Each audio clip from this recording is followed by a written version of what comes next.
Hey guys, I'm really sorry about the technical issues that we're having. We've sacrificed better signal in this room. But we brought props. We brought these guys. These are our lucky charms, our May the 4th charms. So I hope you can all see us and hear us okay. Can one of you give us a like to make sure that we're connected and that you can see us? Anyone out there? Did you all give up and go and have your Friday beers? Guys, it's 12 o'clock. it's almost 1 o'clock. Okay, cool, guys. It looks like we're up and running okay, so we're just going to have to do with what we've got here. I was just in the middle of talking about investing and why it's super cool. I'm Carly, this is Standwa. So for me, when a couple of years ago, before I'd heard about EasyEquities, investing was a really intimidating concept to me. It just seemed like something you could only do if you had like a degree in genius and $1 million in the bank and, you know, were older and wiser and all of that kind of stuff. But since I've started working here, I've kind of realized that it's really not like that. It's not as intimidating as you might think. And aside from that, aside from it being a lot easier than what people think it is, it's proven to be the best way to grow your wealth in the long term. So it's better in terms of returns than investing in property. And it's sure as hell better than leaving your money in the bank where it's just going to get eaten away by cost of living and interest, right? Yeah. So yeah, that's essentially why investing is a good idea. And there's no one in this world who started investing that said, gosh, I really wish I'd started later in life. No one. You know, I really wish I'd waited a few years till, you know, I felt like I was all those things that you don't even need to be. Most people, including who is considered the best investor in the world, Warren Buffett, say that they wish that they'd started earlier. And Warren Buffett started when he was 11 years old. 11 years old. So there really is no better time than right now to start if you haven't already. And we are going to demystify investing for you today and hopefully help you understand. Now, again, as I said in the beginning of our chat, if you missed it, at any point, if you want to ask us some questions, all you need to do is write us a comment and we'll help answer them the best we can. And if any point we're talking and you're not quite sure or you don't understand, feel free to raise your hand and get us to explain. I'm happy to do that as well. We're hanging out here on this Friday afternoon on May the 4th, so let's have some fun. Cool. Saba, break it down for me. Let's talk about shares. Yeah, so people want to know what is a share. Pretty much what a share is a piece of a company that you may want to invest in. So give me an example. Let's say okay, Discovery, that's my medical aid. Okay, so Discovery is a big company that you might like, and Discovery needs to make money somehow, right? What they have done is to be listed on a stock exchange, and that means that the general public can invest in Discovery, buy shares in it, therefore own a portion of that company. And any monetary profits, gains, successes that they may have goes to you. You get a piece of that, right? Yeah, exactly that. So I think also one of the things that I wasn't too sure of and what people ask me a lot is, but how do you actually make money off investing? Like, how does it actually work? So there's like two ways. The first way is out compared to property. You know, and with property, how you make money from that is you sell that asset, right? Once it's appreciated or gone up in value, that's the first way. You can buy a share when it's nice and cheap or cheaper and sell it when it's, you know, worth a lot more than initially. So I think it's good to use an example. So if we look at a share like Capitec, for example, when Capitec first listed, it was a very affordable share. It was, I don't want to lie when I say the listing price was exactly whatever, but let's say it listed at 15 Rand a share. Today, Capitec shares are worth around 800, 900 bucks. So if you'd bought at 15 Rand, let's say, as an example, and now your shares are worth 900 bucks each, and you sell them, it's pretty much the same principle as a profit and loss. Anything you would buy cheaper than what you sell it. So that's the first way that you make money with shares. Yeah, exactly that. What's the second way? The second way is dividends. So pretty much it's kind of like rent in a way. So the company will pay you, should pay you regularly. What do you like a portion of the profits? Like a portion of the profits. Yeah. So if a company, not all companies pay dividends. Some pay dividends. a company can choose to pay dividends for a number of years and then not. It's kind of a flexible arrangement. But if a company turns a profit and they want to give some of that profit to their shareholders, you would get a little piece of that, and that is called a dividend. Okay, we've got a question from Mark Attry. He asks, what is the easiest, most accurate way to research what shares to buy and to try and determine the long-term return? It doesn't help we climb in once the share has finished growing. That's a great question, Mark, and it's a question so many of our users have. And I think it speaks to a broader issue, which is, how do I know which companies to invest in, which shares to buy, and when? Because it's quite overwhelming. Yeah. There's over 400 listed companies on the JSE. There's a whole lot of ETFs available, which we'll talk about in a second. So I'm going to start out by asking Standwa and any of the other users that have joined us for this chat, if you want to give your opinion, I'm more than happy to share that as well. Standwa, how do you pick shares to invest in? Honestly, I do the easy thing. I look at a brand that I see a lot of. So about 2 years ago, I was seeing a lot of Aveng, and I don't know how to pronounce it, but Aveng. And I was really interested in the stock because it seemed to me that they had presence and they were growing and doing a lot more. And from there, that's when I decided to research the company and look at their earnings and their business models and management. And that's how I believe it should start. Just look at ones that are recognizable and ones that are actually seem like they're growing, and just work from there. So if I'm putting myself in the shoes of a new investor, which I was not all that long ago, about 2 years ago, I've been investing for 2 years now. The first place to start for me was to look at what shares or what companies are in my world that I understand, because I think it's a good principle to invest in companies that you kind of have your head around the business model. You know what their core business is about. You trust them. You trust them enough to give a piece of your salary to them every month, right? Yeah. So if I look at my mobile services provider, which is Vodacom, or my medical aid, as I said, is Discovery. I do a lot of shopping at Pick and Pay. I bank with Standard Bank. Those brands were the ones that I looked at first, because I was like, okay, let me at least start there with companies that I know and understand, and do a little bit of reading about them. I went on to what was then Google Finance. I looked at recent news articles on the company. I looked at who the management was. And from there, I sort of got quite a good understanding of whether I wanted to put some money into them or not.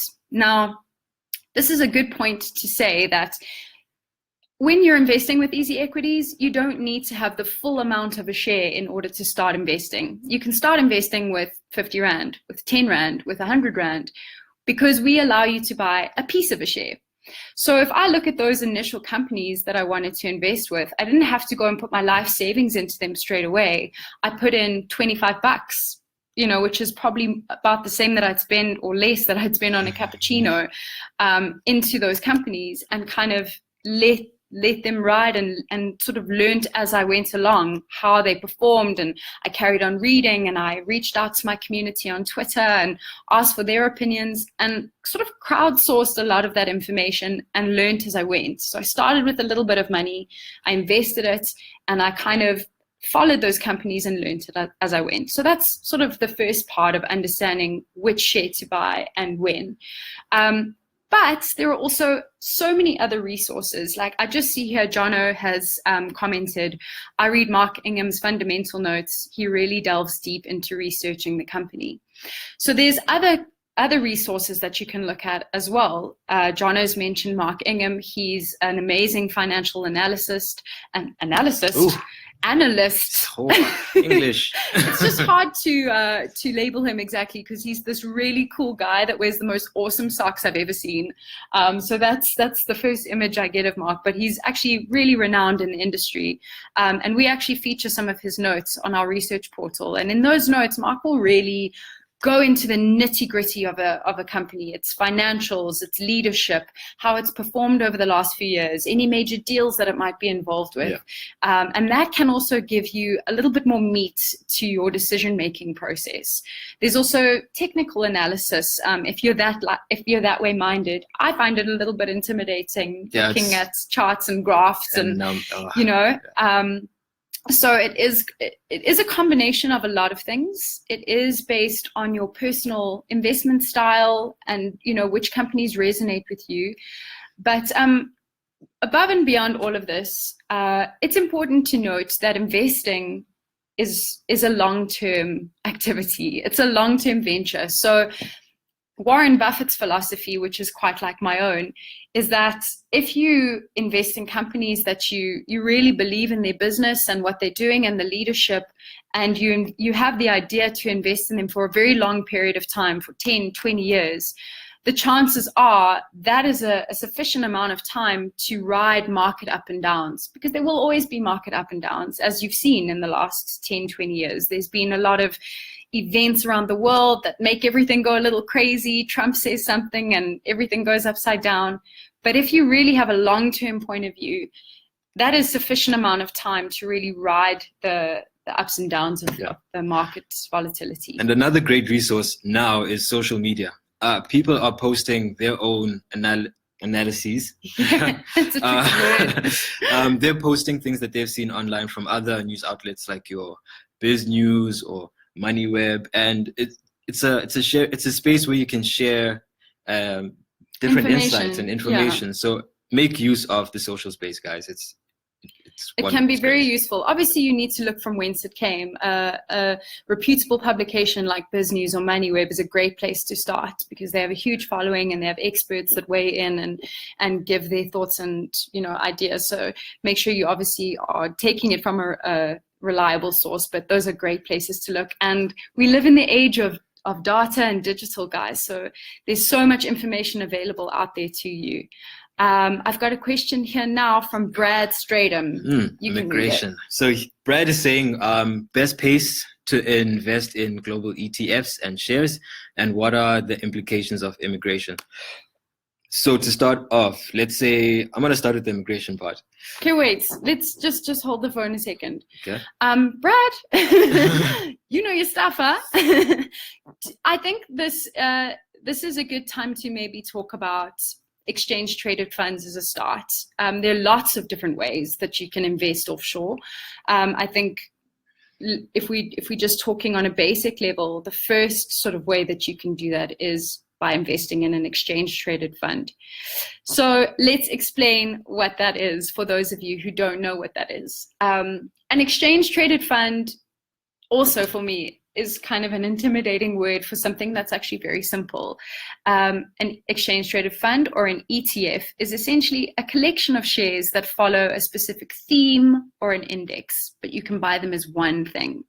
So if you look at the South African top 40, that is a bunch of the best performing or the biggest South African companies that you can buy as one one collective thing you can buy, and that's called an ETF. Now, what's great about ETFs is that you can buy global ETFs, which is what you're talking about there, Brad.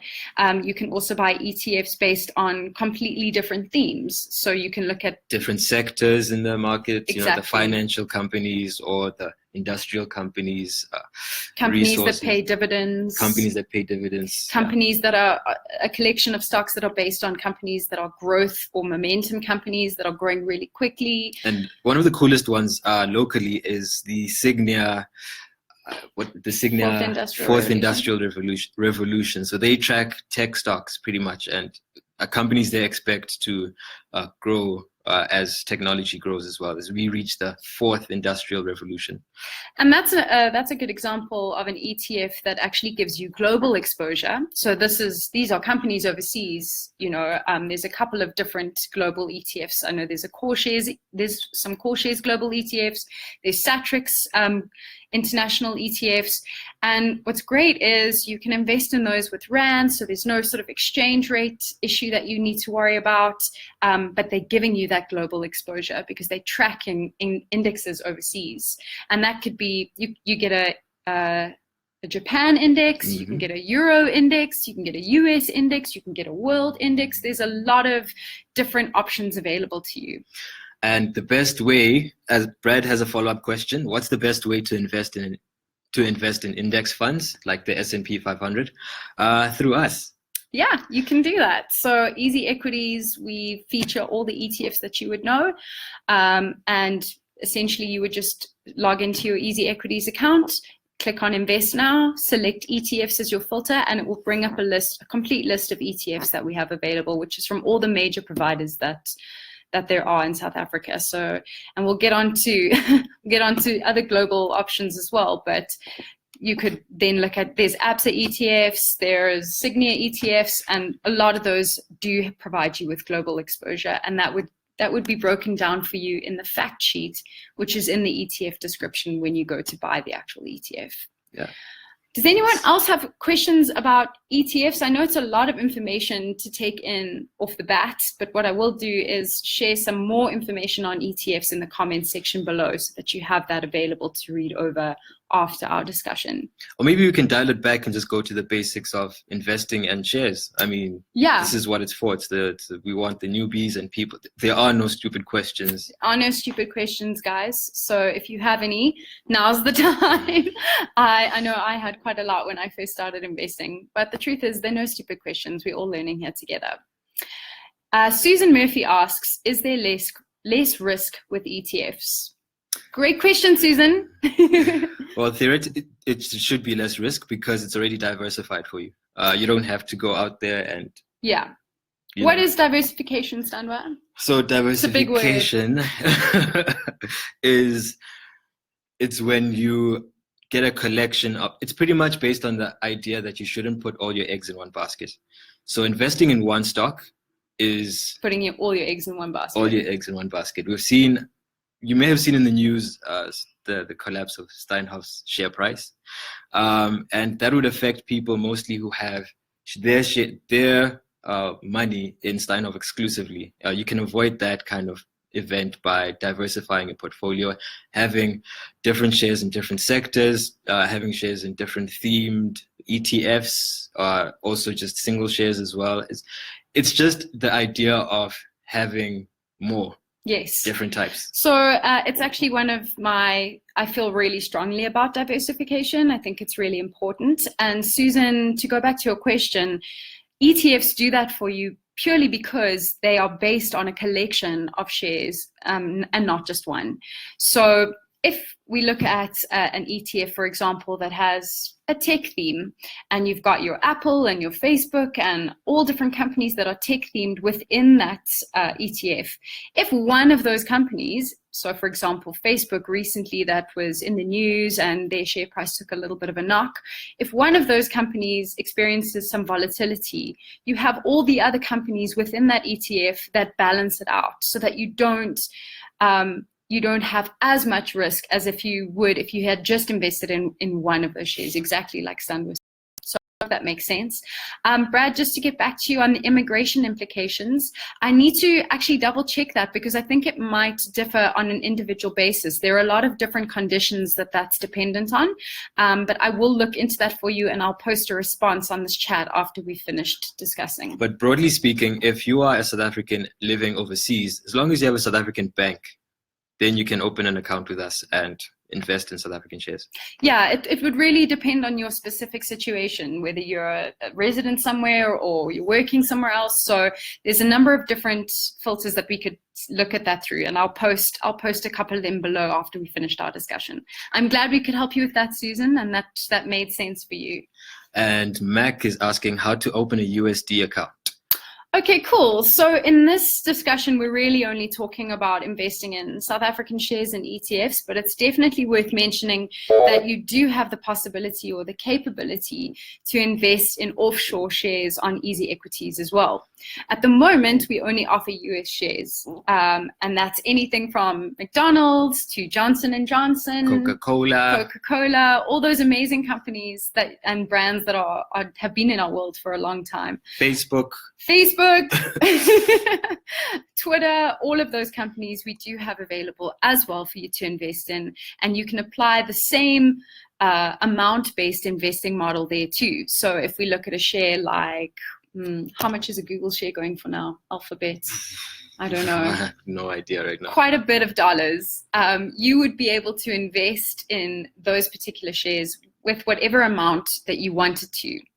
Now, the process of actually investing in your US account currently means that you first have to fund that account. And funding that account means depositing funds into your EasyEquities account. It's a little bit of a complex process, which we're busy working on making much smoother and easier. But it would essentially be fund your US account by, setting up an offshore bank account or doing a SWIFT payment. Correct. And then as simple as buying the shares you know and love as you would with South African shares. So there is that option as well. And we have a frequently asked question, which we'll post in the comments section below, on how to fund your US account, because that differs from bank to bank, different methodologies. For example, I know Capitec doesn't allow you to open an offshore bank account at this stage. So you would need to look at the different options available. But we will post that in the comments section as well. I hope Standwa is making a note of all of these things that we need to give you more information on below. I'll just rewatch this video again because it will be available on Facebook, and we will post it again on YouTube. Yes. And share it on our social media. So yeah. Okay, Petrus, thank you for your question. You've asked, what are CFDs and how do they work? Well, CFDs are more trading, yes. But it's something that we do use at EasyEquities for your fractions. So the reason why we offer fractions is through CFDs. CFDs are pretty much the stand for contract for difference, but we'll get into that a bit later. Yeah, I think Petrus, to go back to your question, that would be something probably more related to trading. Now, we have a sister company called, or a brother company, I don't know which one it is, called GT247, which is more focused on trading. Trading and investing are a little bit different in that trading is a much shorter time period that you're working with. So you're buying and selling shares and equities almost within hours or days of each other, whereas investing is more of a long-term strategy that you're going to take, and you're going to want to invest in those companies over years and years and years. So if you'd like to go and check out GT247, you're more than welcome to. We'll also post that link and their handles below. Lindella's asking, what is a Tfsa? I'm a bit biased. TFSAs are like my favorite thing in the world, so I don't want to hijack this whole conversation. Okay, but so a TFSA is, what that stands for, is a tax-free savings account, and pretty much government instituted what do you call that? The legislation, something, yes, where you can either save your money or invest your money without it being taxed. Now, with that, there are limits as to what you can put in, how much you can deposit into this account. And the lifetime limit is 500,000 rands, and the year-on-year limit is 33,000 rand. yes. But what this means, though, is that any profits you get from it, dividends, profits, are not taxed. Not taxed at all. So let's think about how it would work normally, right? If you make profit off anything, the tax man wants to know about it and he wants a piece of it. But and that goes for investing as well. But because South Africans notoriously have not been great at saving, let's be honest, hashtag I've bought a few pairs of shoes I don't need before. Yeah, it was payday just now. Yeah, it was payday. Okay. Was it? So we're notoriously bad at saving. And so governments gave us a pass and they said, okay, cool, you guys, we're going to actually give you a little bit of a break on a certain amount of money that you choose to save or invest. We're not going to tax you on that. There's 3 ways that you can be taxed, or 3 different kinds of tax that you can get when you're investing. You get taxed on capital gains, which is what we spoke about earlier, when you buy something for cheap and you sell it when it's worth more, and that profit you make from the share actually growing. That's capital gains. So you'd be taxed on that normally when you sell your share and you withdraw your funds. The second kind of tax is dividends. So again, you're getting some money. The tax man wants a piece of that, right? Yeah. And you would pay dividend withholding tax. So in a tax-free savings account, you don't pay any tax on dividends. And then there's also tax on interest that you earn, right? You also would not pay any tax on that in a tax-free savings account. And for me, what that means is that you're really getting the best bang for your buck. You're really getting absolutely every little piece of profit that you can out of a tax-free savings account, as opposed to, those little bits of tax they can eat at your return. So I love tax-free savings. Another thing I love about them is that they're flexible. So there's no set amount of money that you have to put in. You don't have to put in 33,000 Rand a year. it's really it's ideal for the young saver. So someone like me who, I'm still growing in my career, I'm still trying to get all those mechanics in place. The ability to invest 500 Rand this month if I have it, and then it's my birthday month, so I've got another 1,000 Rand to put in. I can do that as and when I want to. There's no limitations in terms of when I have to pay it and how much I have to pay. As long as I stick to the limit of 33,000 Rand a year or 500,000 Rand over a lifetime, I can sort of deposit and withdraw as I need to. Now, with that, withdrawing can be a bit of a a bit of a stickler, because ideally you really don't want to be taking your money out of the market once you put it in. If you want it to grow and do all the wonderful things you want it to do, it needs to stay in there. So yeah, essentially, I hope that gives you some idea as to what a tax-free savings account is, Lindela. I'm loving the Tfsa questions, guys. Yeah, so keep them coming.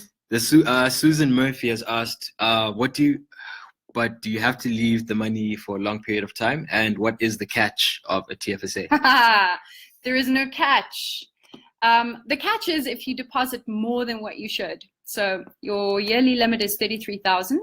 If you go and deposit over and above that, SARS will knock you on penalties for that. They're giving us a break up to 33,000 Rand a year, but if you go over that and you try and sneak one past them, they're not going to be cool about it. So don't do that. And also, I guess people want to know a lot of the time, can you invest in single shares? On a TFSA, you cannot. You can only invest in ETFs. But that's a great thing because you're already diversified. The hard work's done, really, and there's less risk for you as the investor.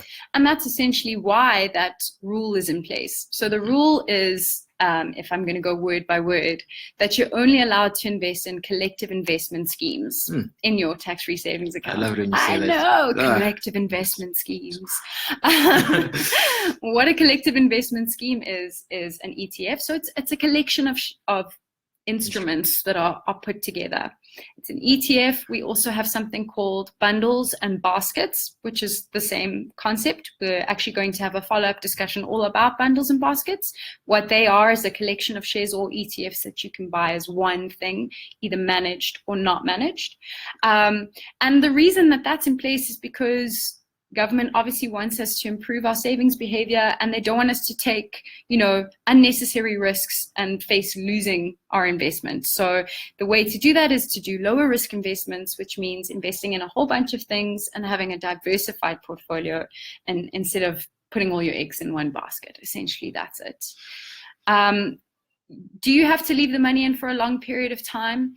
You don't have to do anything. If you want to only invest in your TFSA for a year or 3 years or 5 or 10, that's really a personal decision. But it would only make sense, really, if you had in mind to keep that money invested over a long period of time.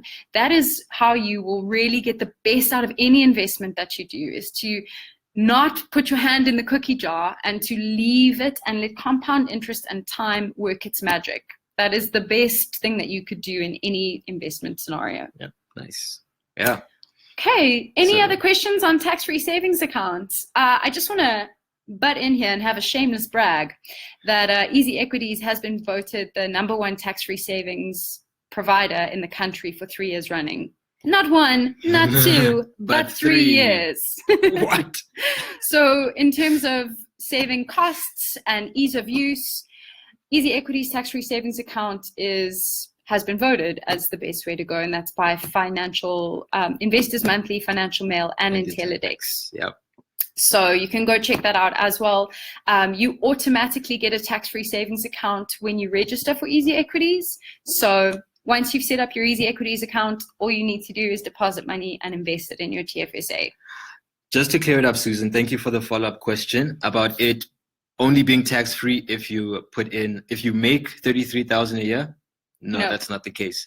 The tax-free part is on any profit. So if something magical happens and you double that, and you actually make 33 on top of your 33,000 that year, you will not get taxed on it. Taxed. Also, if, say, for example, 1 year you can only invest 2,000 Rand over the whole year, you still get that investment tax-free.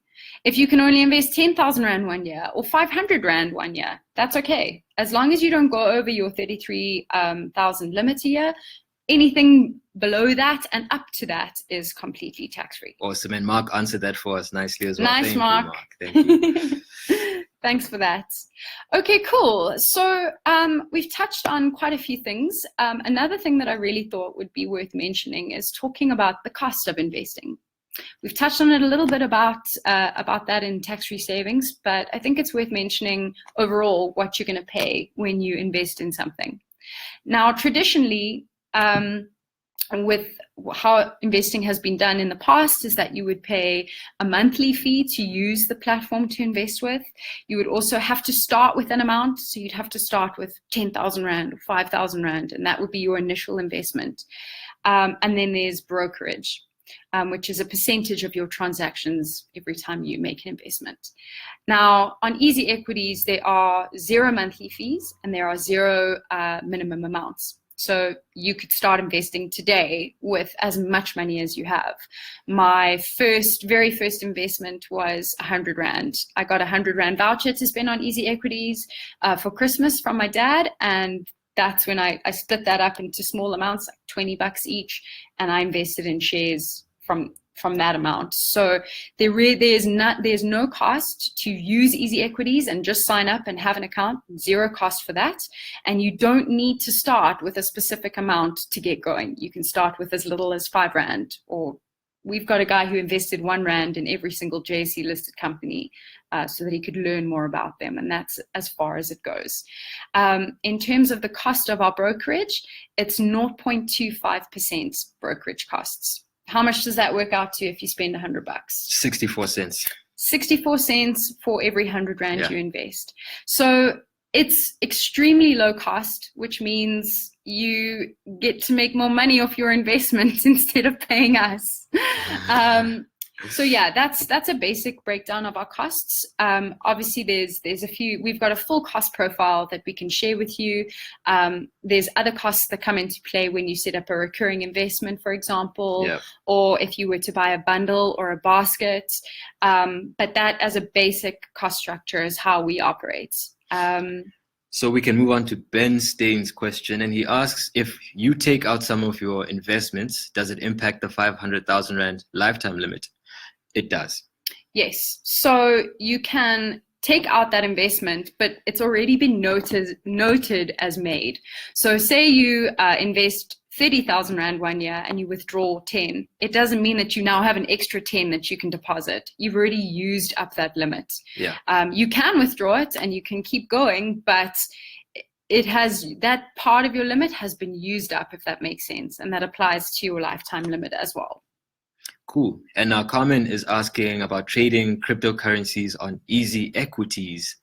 Sure. Ooh. Cryptocurrencies is a hot topic, guys. I would love to know by show of likes how many of you are interested in crypto. That would be Bitcoin and Ethereum, all of those things. Are you guys interested in that? Is that something you're keen on? Who knows? Okay, we'll see. We'll see. So at the moment, we don't offer cryptocurrency. We offer there's a like, thank you. We offer a basket in our US account of companies that are associated with cryptocurrency. We call it our crypto basket. And so that allows you to invest in companies like NVIDIA, who are involved in one way or another with crypto. But we currently don't offer cryptocurrencies. It's something that we are kind of still thinking about. Really just flirting with it, yeah. But we'll see what happens. We'll see what happens in the future. There's a rumor going around that there's going to be crypto available soon on GT247. Charles is going to kill you, but yeah. He might kill me. That's just a rumor. Okay, cool, great. So Mzi, you're saying yes to cryptocurrencies. A lot of people are interested in it. We haven't quite, our users are quite 50-50 about it. So we're waiting to suss out whether that's, something that we should be putting on the platform. For now, it's not, but you can invest in, like I said, companies that are involved in crypto and thus will grow and evolve as crypto does as well, which is a little bit less risk. And that would be in the US account. I love Jack's question.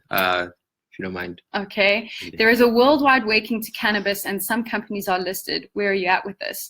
Funny you should ask. So I actually inquired about that yesterday. There are currently 6 companies that are listed in the US for producing cannabis. At the moment, we're looking to add those to our universe. So that would be available in our US account. There's a huge interest in investing in cannabis related companies.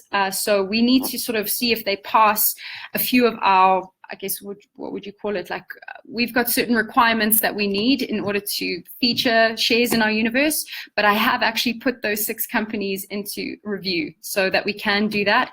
And we would be looking at actually bringing out a cannabis basket or a bundle that you could invest in all 6 of those companies as a collective. Is that something you guys would be interested in? If it is, please comment and let us know. It would be very interesting to see. So interesting. Yeah. Cool. So maybe we can do a quick roundup on the basics of investing. Okay, cool. For the newbies, yeah. Why is it good? It's liquid. I mean, you can sell your shares, you can buy more shares. It's easy. It's done on the platform. It's the best way to grow your wealth over the long term compared to any other asset class, including property and including savings accounts. So if you're wanting to really make your money work for you, investing has been proven historically over the long term as the best way to do that. We think investing is cool because it's easy and it's super cheap as well. So yeah. Okay, what is a share? A share is just a portion of another company that you'd want to invest in. It's that simple. It's a share. It's a share. It's a piece of a company. And if you buy a piece of a share or a piece of a company, you can grow with the profits and the growth that that company has. And that's how you make money investing. And what is an ETF? An ETF is essentially just a collection of shares or a collection of companies that follow a specific index or a theme. It could be a global theme. It could be an industry theme. There's loads of ETFs that you could look at investing, and all you need to do to find them is to go onto EasyEquities, select Invest Now, and click on ETFs as your search filter. It'll bring up all the ETFs we have available, along with their fact sheets and descriptions. You can also look at our research portal, which offers ETF research done by Intellidex, who are a really notable industry research house. We'll share that link with you guys as well. So and guess what? ETFs in a nutshell. That research is free. Free research. Come and get it. You just have to come and get it and make your decisions based on that. But yeah, so I think we've covered the how to pick investments. Exactly that. Research, your own research, and we've got some resources available to you. Going with the brands that you know and love is a start. And crowdsourcing, get out there, get onto social media, go and do some reading on different news portals and different platforms. It'll be the best way to keep yourself informed and to make those decisions. Is there anything else that you guys would like us to cover? We're going to wrap things up just now. So if there's anything more you want to know about TFSAs or about just beginning investing in shares and ETFs or retirement annuities or baskets and bundles, we'll be doing follow-up discussions pretty much every other month. So if you guys have any questions that you want us to answer or any topics that you want us to cover, please comment below and we'll get to that as well. Okay. I think that's... Thank you guys. Thank you so much for joining us. If you haven't already, it's really easy to set up your EasyEquities account. Oh wait, here Rickus snuck in with a last minute question. Rickus asks, what about IPO launch dates? I've invested in an IPO, but the launch date keeps on getting postponed with no real communication. Are you referring to the Cloud Atlas IPO, Rickus? So, I mean, we are at the mercy of the instrument providers. But we are communicating with our database. Our users today. Yeah. We received the communications today, and so that would go out today. That's the only one I'm really aware of is the Cloud Atlas IPO. Yeah, but your funds are safe. I mean, you can relax. We are safe and secure, guys. We have a whole section on our website. If you'd like us to post that as well, we can do so. Yeah. Thank you all for joining us. We really appreciate it. And we're going to be posting this video up on our walls so that it's available to rewatch at any time. It'll also be on our YouTube channel. So if you missed some parts or you want to go back and listen to to them again, you can do that at your own leisure whenever you like. Thank From us, Team Easy, I'm Standwa. I'm Carly. May the 4th be with you. Have an awesome Friday, everyone. Yay.